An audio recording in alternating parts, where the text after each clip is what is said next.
ये neutral wire है।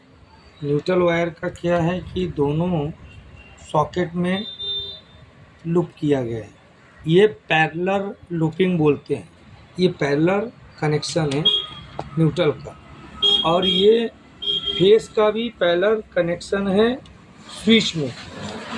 अब एक छीड़ा में तो न्यूट्रल डायरेक्ट आ गया, अब दूसरे छीड़ा जो सॉकेट है उसमें फेस देने के लिए हमें स्विच का दूसरा पॉइंट है, उस पॉइंट से लेके सॉकेट में फेस देना पड़ेगा। अभी एक मैं वायर का टुकड़ा लेता हूँ।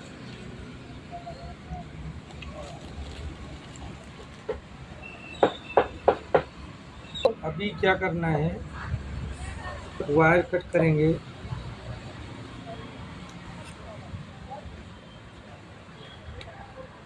और उसको छीलेंगे दोनों तरफ। अब उसको स्विच में लगाएंगे।